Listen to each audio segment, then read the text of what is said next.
Amém, queridos? Então nós vamos falar hoje sobre a segunda vinda de Jesus, tá bom? Você pode pegar a sua Bíblia aí. Então vamos lá. Você vai abrir aí, tá? Em Mateus capítulo de número 24. Nós vamos ler a partir do versículo 3, tá bom? Eu vou tentar ler de forma breve, mais acelerada, melhor dizendo, mais acelerada um pouquinho. E depois nós vamos pontuando, tá? O tema dessa palavra é os sinais da segunda vinda de Jesus. Amém? Nós precisamos entender porque é importante saber que Jesus vai voltar, tá bom? Mateus 24, verso 3, está assim registrado no texto sagrado. No Monte das Oliveiras, tá? Não é o bairro não, tá, irmãos? É lá em Jerusalém. No Monte das Oliveiras, mas aqui próximo, né? Também estamos aqui no Monte do Senhor. No Monte das Oliveiras, achava-se Jesus assentado, quando se aproximaram dele os discípulos em particular, e lhe pediram, dize-nos quando sucederão estas coisas e qual sinal haverá da tua vinda e da consumação do século. E lhes respondeu, vede que ninguém vos engane, porque virão muitos em meu nome dizendo, eu sou o Cristo, e enganarão a muitos. Certamente ouvireis falar de guerras e rumores de guerra, vede, não vos assusteis, porque é necessário que assim acontecer, mas ainda não é o fim. Porquanto se levantará nação contra nação, reino contra reino, e haverá fomes e terremotos em vários lugares. Porém, tudo isto é o princípio das dores. Então sereis atribulados e vos matarão. Sereis odiados de todas as nações por causa do meu nome. Nesse tempo, muitos hão de escandalizar, trair e odiar uns aos outros. Levantar-se-ão muitos falsos profetas e enganarão a muitos. E por se multiplicar a iniquidade, o amor se esfriará de quase todos. Aquele, porém, que perseverar até o fim, esse será... E será pregado este evangelho do reino por todo o mundo para testemunho a todas as nações. Então... Quando, pois, virdes o abominável da desolação, de que falou o profeta Daniel no lugar santo, quem lê, entenda, então os que estiverem na Judéia, fujam para os montes. Quem estiver sobre o eirado, não desça a tirar de casa alguma coisa. E quem estiver no campo, não volte atrás para buscar a sua capa. Ai das que estiverem grávidas e das que amamentarem naqueles dias. Orai para que a vossa fuga não se dê no inverno, nem no sábado, porque nesse tempo haverá grande tribulação, como desde o princípio do mundo até agora não tem havido e nem haverá jamais. Não tivesse aqueles dias sido abreviados, ninguém seria salvo, mas por causa dos escolhidos, tais dias serão abreviados. Então, se alguém vos disser, eis aqui o Cristo, ou ei-lo ali, não acrediteis. Porque surgirão falsos cristos e falsos profetas, operando grandes sinais e prodígios para enganar, se possível, os próprios eleitos. Vede que vou-lo tenho predito. Portanto, se vos disserem, eis que ele está no deserto, não saiais. Ou, ei-lo no interior da casa, não acrediteis. Porque assim como o relâmpago sai do oriente e se mostra até o ocidente, assim há de ser a vinda do Filho do Homem. Onde estiver o cadáver, ali se ajuntarão os abutres. Logo em seguida, a tribulação daqueles dias. O sol escurecerá, a lua não dará a sua claridade, as estrelas cairão do firmamento, e os poderes dos céus serão abalados. Então aparecerá no céu o sinal do Filho do Homem. Todos os povos da terra se lamentarão e verão o Filho do Homem vindo sobre as nuvens dos céus com poder e muita glória. E ele enviará os seus anjos com grande clangor de trombeta, os quais reunirão os seus escolhidos dos quatro ventos, de uma a outra extremidade do céu. Amém? Glória a Deus. Vamos só orar por esta palavra e já vamos meditar aqui na sequência. Pai, nós te apresentamos essa palavra, te apresentamos, Senhor, essa pregação, te apresentamos, meu Deus, em nome de Jesus, esse momento.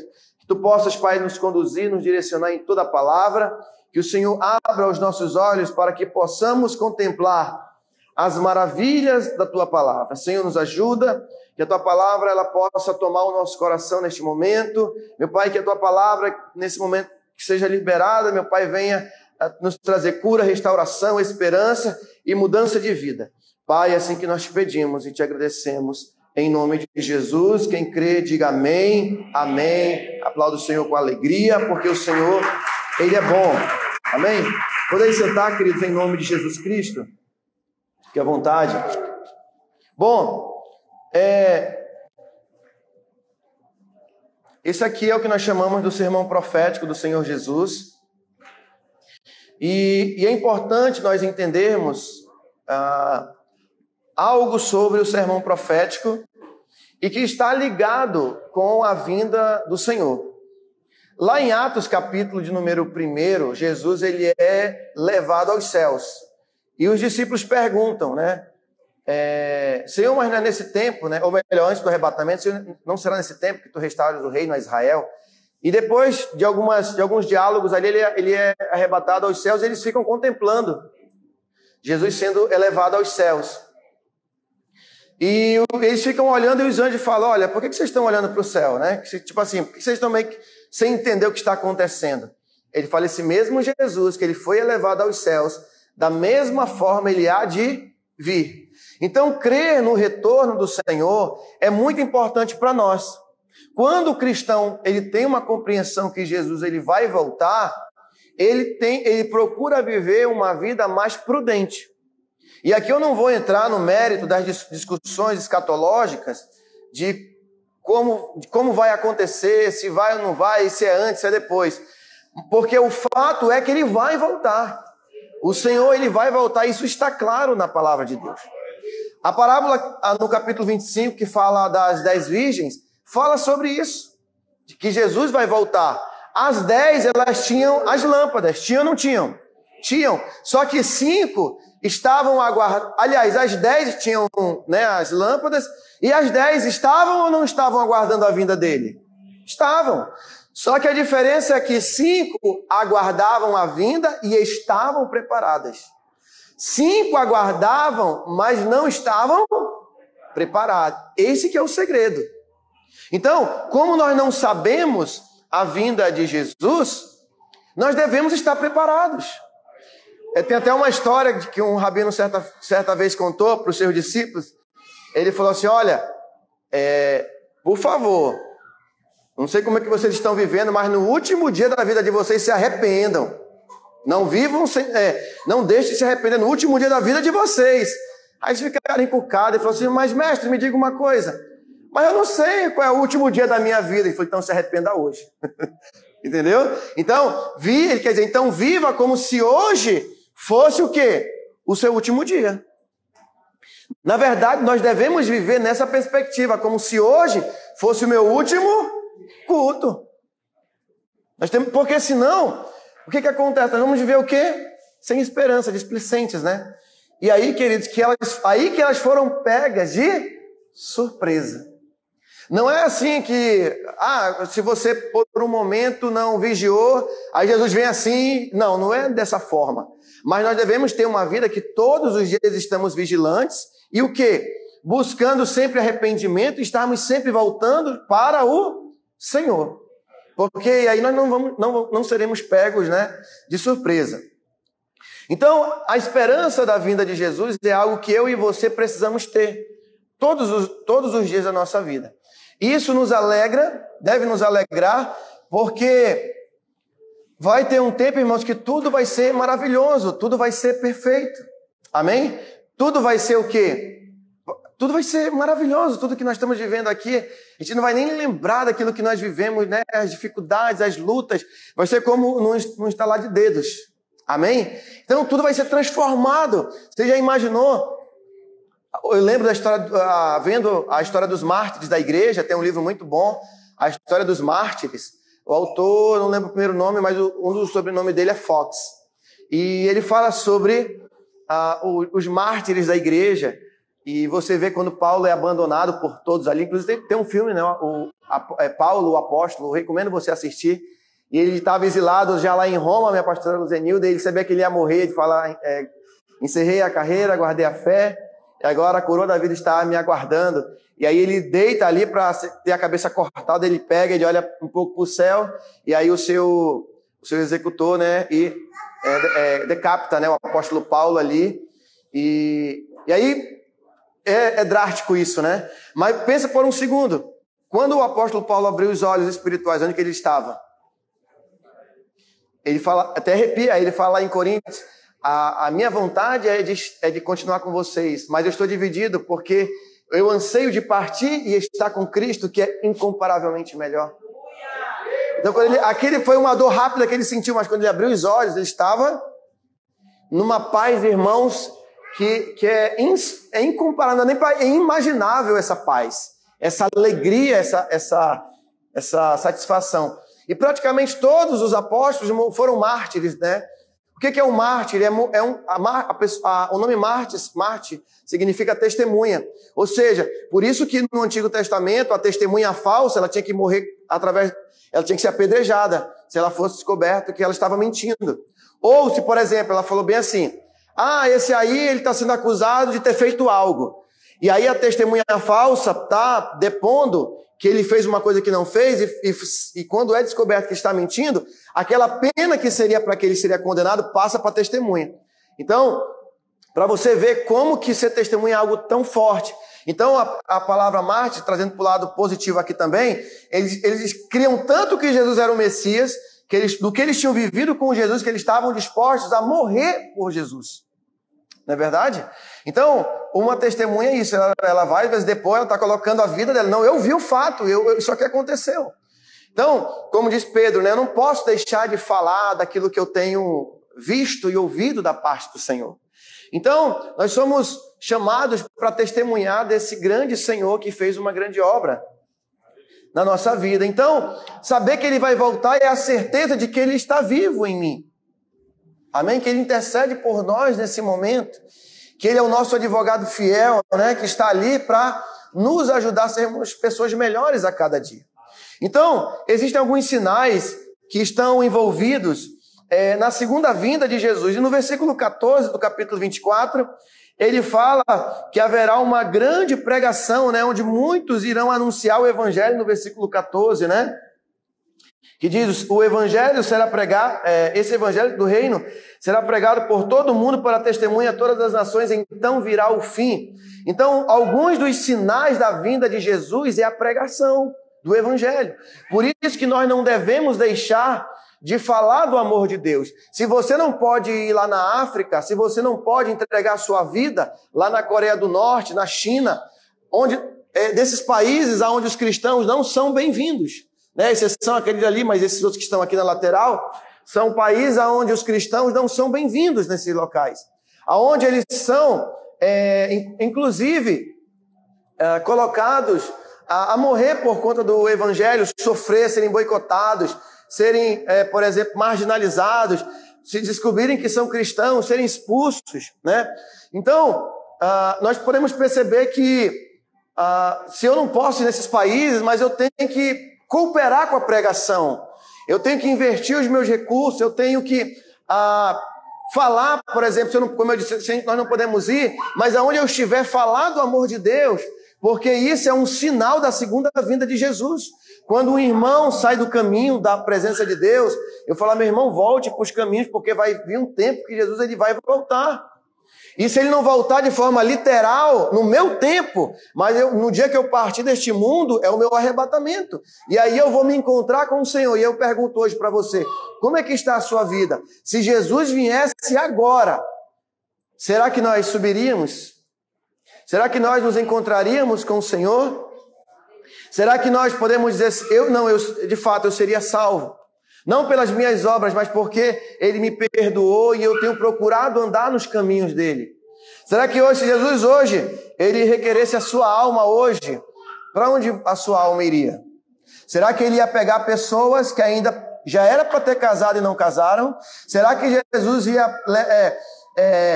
ia surpreender pessoas que ainda estão na pornografia?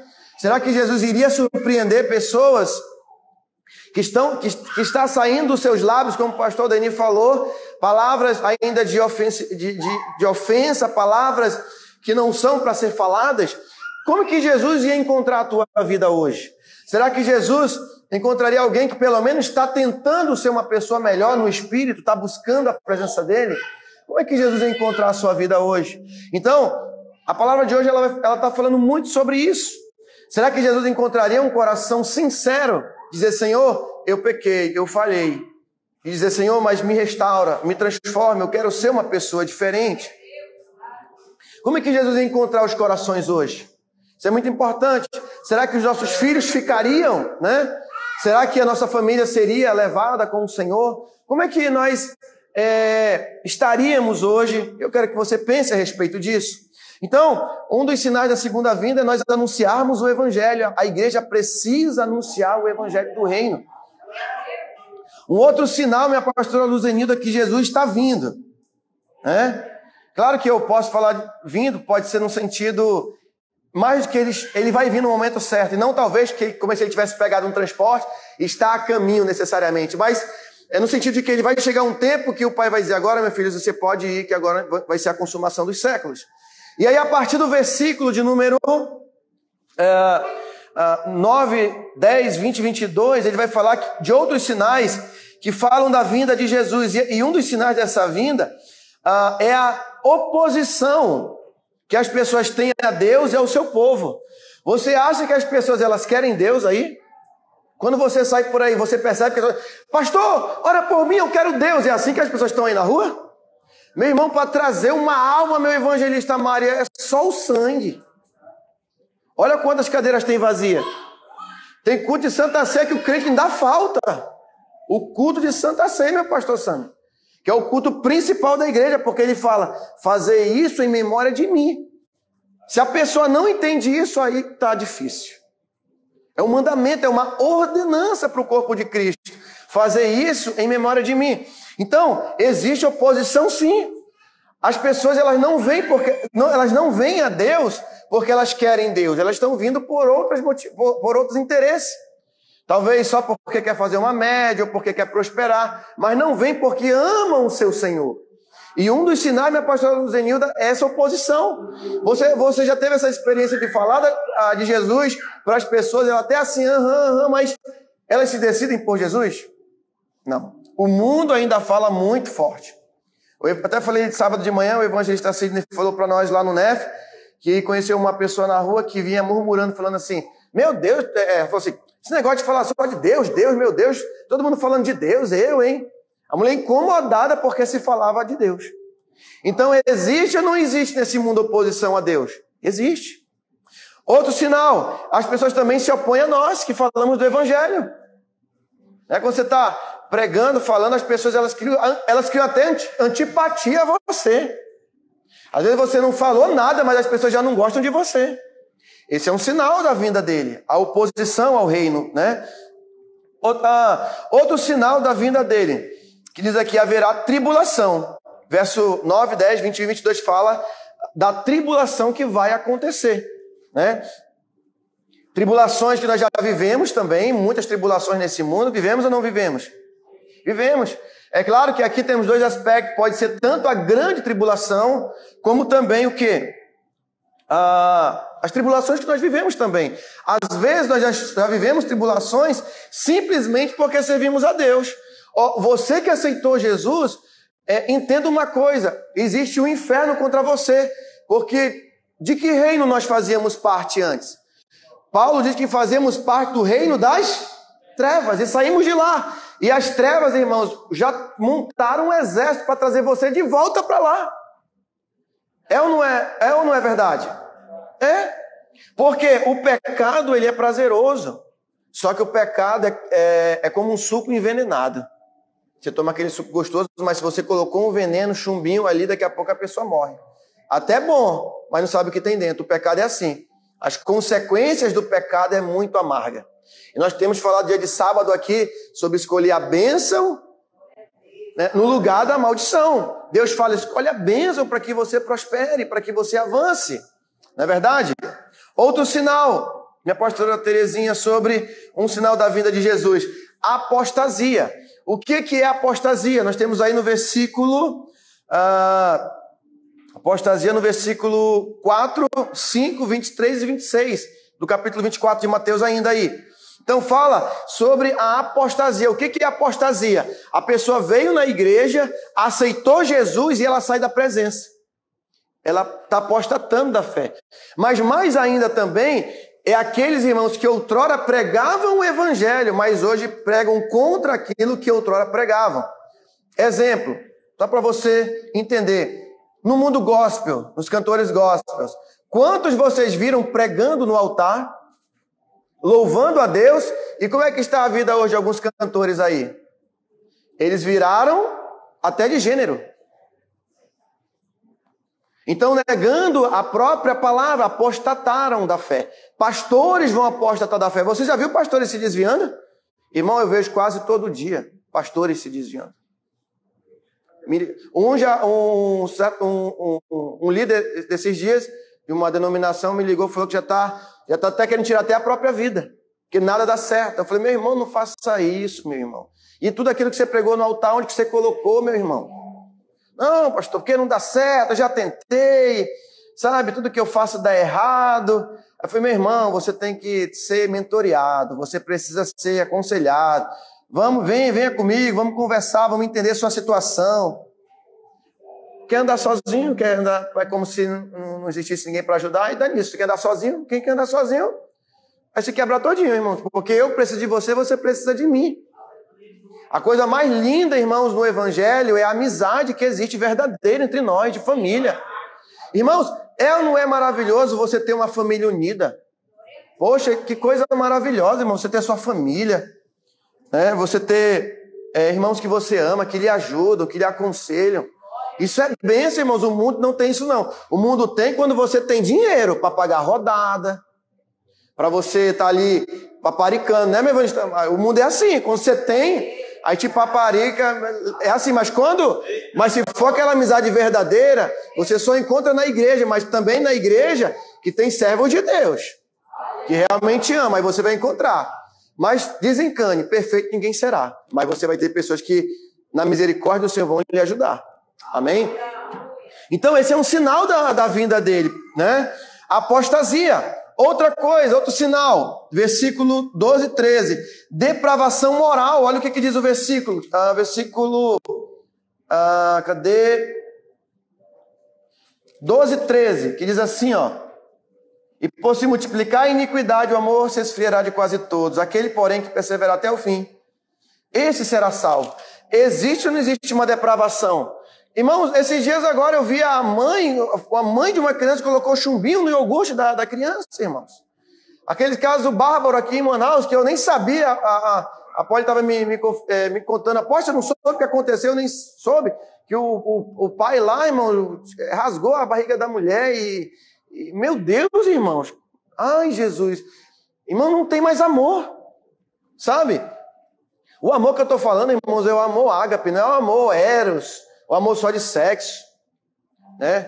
Esse amor aí, irmãos, está tudo invertido, né? Que a pessoa primeiro ela transa, e depois que ela quer pensar num compromisso, né? E deveria ser o contrário, primeiro vir um casamento, para depois pensar nas relações. Por quê? Para você não se expor a Satanás e seus demônios e a própria carne. Então, vivendo, irmão, num mundo depravado, irmãos, não vou dar nome não, porque está gravando, mas olha só, tem uma rede de televisão aqui, que eu vou ser sincero, eu não sei como tem crente que consegue assistir. Eu quase não assisto rede de televisão, mas assim, aplicativo ali, assisto algumas coisas, mas um dia desse eu liguei para testar, irmão, sem brincadeira nenhuma, um domingo lá, liguei de tarde para dar uma relaxada um pouquinho, liguei. Irmão, eu não consegui assistir 10 minutos. É a mulherada requebrando e não sei o quê. Sabe, uma coisa que não entra no coração. Sabe, é uma coisa, parece que eles estão no reino das trevas mesmo. Estão no reino das trevas e você vê só coisa que não dá para acompanhar. As músicas, aquelas músicas de sofrência, irmãos. Né? Sabe, aí o crente se derrete lá assistindo, chora. Sabe? Aí eu falei, meu. Sangue de Jesus tem poder, né? Né, Joel? Não tem condição, né, Joel? E aí, irmão, me enviaram um dia desse, minha pastora Luzenilda, sofrência gospel, eu não sabia que tinha. Eu não sabia. E tem, rapaz, eu fiquei ouvindo, falei, meu Deus, onde que nós vamos parar, né? Então, haverá depravação moral. Haverá ou não haverá? Haverá. Então, assim, escândalos por trás de escândalos. Outra coisa, também fala no versículo 15 que haverá o anticristo, né? Quando, pois, veis o abominável da desolação de que falou o profeta Daniel no lugar santo, quem lê entenda. Aqui é uma referência ao anticristo. Então nós vamos ver que Jesus alertou. Jesus estava alertando. Então Jesus estava dizendo, olha, eu vou voltar. Isso vai acontecer. Agora você analisa. Tudo isso que eu estou dizendo, meu evangelista Mário, em certo grau aconteceu em toda a história da igreja. Em toda a história da humanidade, isso em parte aconteceu. Lá no primeiro século, eles pensavam que Jesus já ia vir, porque os imperadores romanos, eles eram praticamente protótipos do anticristo. Toda a maldade que diz que o anticristo vai fazer, esses caras faziam. Irmão, leia a história daquele imperador, o Calígula. Eu caí na besteira de assistir o filme todo. Irmão, no final do filme eu estava passando mal. Fiquei doente da alma para saber as atrocidades que esse homem fazia, irmãos. Esse cara era tão cruel que quando a mulher casava, ele falava para o soldado, a primeira noite é minha. Para você ter ideia de como esse cara era perverso. E ele falou assim, primeiro é eu. Você casou, mas primeiro é o imperador. Ele enterrava as pessoas no chão só com a cabeça e vinha com as máquinas de navalha, mandava e saía decapitando pessoas como um brinquedo. Então, morreram muitos cristãos. Isso é só para você ter uma noção, né? E era muito comum ter pré-adolescentes homossexuais que andavam do lado deles, eram os criados dele. E aí você imagina o que devia acontecer, né? Então, assim, em toda a era da igreja houveram coisas parecidas. Então, essas profecias, elas são para agora, mas também para o futuro. Vai ter um momento específico que tudo isso vai acontecer. Mas na era da igreja, isso, em um alto grau ou menos grau, isso está acontecendo. E tudo que nós estamos relatando aqui está ou não está acontecendo? Está acontecendo. Outro sinal, já para a gente caminhar para o fechamento aqui. Sinais que indicam o juízo de Deus. Você já viu que estamos passando por uma guerra? Claro que não é aqui, mas está tendo uma guerra. Ainda está rolando lá entre Rússia e a Ucrânia, né? Em outros locais também, em menos proporções, mas nesses anos estão havendo várias guerras, né? E é um sinal. Versículo 6 e 7 que fala que haveriam guerras. Outro sinal. Versículos 7 e 29. Terremotos. Existe ou não existe no mundo terremotos? Existem terremotos tão grandes, irmãos, que viram aqueles tsunamis gigantescos que praticamente engolem cidades inteiras. É um negócio terrível. Tem até filmes que falam sobre isso, né? Sobre pessoas que morreram em tsunamis que aconteceram em algumas regiões. É ou não é o juízo de Deus? Já é um certo juízo de Deus. Quantas pessoas não morrem, irmãos, nisso aí? Outro sinal. Fomes e epidemias. Versículo 7 também. Existe ou não existe fome no mundo? Apóstolo, mas isso sempre existiu. Pois é, mas isso é um grande sinal também. Em locais talvez não havia fome, agora está havendo fome. Até não vai longe da nossa própria sociedade. Temos irmãos que às vezes passam fome, irmãos. Por isso nós temos que cooperar uns com os outros, né? Não deixar nossos irmãos passarem necessidade. Como a pastora falou, cooperar com o que estiver dentro da nossa condição, né? Dentro da nossa condição, partilhe, tá bom? E aí ele vai dizer o seguinte, ó. Epidemias. Passamos ou não passamos por uma epidemia? Passamos. Em várias épocas houveram a peste negra, a gripe espanhola, né? A gripe espanhola. A gripe espanhola, irmãos, acho que eu não sei exatamente a década, mas ali os anos 40, ali mais ou menos, houve uma gripe mundial, que morreram muitas pessoas, inclusive ouvi relatos que aqui em Manaus era comum o ML passar e pegar as pessoas mortas na rua. Que elas pegavam a gripe, não tinha vacina, aquelas coisas, morriam, né, não tinha tratamento, não sabia o que era exatamente o que estava acontecendo, e levavam pessoas mortas só para praticamente enterrar, né? Então, o mundo sempre viveu isso. Então, esses são sinais. Cada época Deus está trazendo sinais. Irmãos, aqui no Brasil morreu quase 500 mil de pessoas dessa pandemia que houve, né? Eu creio que quase todos aqui pegaram o coronavírus. Quem não pegou aqui o coronavírus? Então, glória a Deus, vocês não pegam, glória a Deus. Mas eu creio que a maioria pegou. Eu peguei, irmãos, 3 semanas, irmãos. E é muito triste porque morreram pessoas que nós amamos. Você sabia que morreram pessoas... Você sabe, né, que morreram pessoas que nós amávamos. Você amava, que eu amava. Na pandemia, professores, amigos, alguns líderes nossos. Igrejas, irmãos, morreram muitos pastores. Muitos pastores, né? Então, veja... Jesus fala dessas epidemias e fomes, mas tudo isso, irmãos, é um alerta, é um chamamento. Então falamos que esses são alguns dos sinais. E como será a vinda de Jesus? Versículo de número 27 e 28 do capítulo 24 fala que ele virá como um relâmpago. E como é que acontece a vinda de um relâmpago? Você vê aquele raio de uma ponta a outra no céu, né? Então, o mundo, irmãos, os céus do mundo vão se rasgar de uma ponta a outra. E aí nós veremos o que? O sinal do Filho do Homem. Então, todo olho o verá. Não é verdade? E ele diz também, no versículo 30, vai ser uma vinda gloriosa. Maravilha. Algo que, uma vez, conversando com o irmão, falou assim, poxa, mas como é que... todo olho vai ver Jesus? Será que é porque a televisão vai estar em todos os lugares e vão filmar ele, todo mundo vai vir pela sua televisão? Meu filho, antes fosse assim, né? Antes fosse assim. Ele vai vir de forma sobrenatural. Eu vou lhe falar, como é que alguém sobe, irmão? Por exemplo, eu nunca vi ninguém voar. Já viu alguém voar? Nunca vi. Mas Jesus já voou, ele subiu. E ele vai descer, irmãos. Aí eu te pergunto, isso é sobrenatural, irmãos? Amém? Quando você olhar, glória a Deus, você vai ver o que? O Filho do Homem vindo com poder e glória. Amém? E aí o que acontece? Diz nessa vinda gloriosa que não necessariamente será num arrebatamento, né? Diz aí num arrebatamento, digamos assim, invisível, mas o que diz aí? Que todo olho vai vê-lo, versículo 30, que diz assim, então aparecerá o sinal do Filho do Homem com todos os povos, e todos os povos lamentarão, e verão o Filho do Homem vindo sobre as nuvens do céu com poder e grande glória. Amém? Então diz o que? Aparecerá e todos os povos lamentarão, né? No versículo 31 finaliza. Como é que também é essa vinda? É uma vinda vitoriosa. A vinda dele é uma vinda vitoriosa, de alguém que cumpriu a missão e vem implantar na terra o reino de Deus.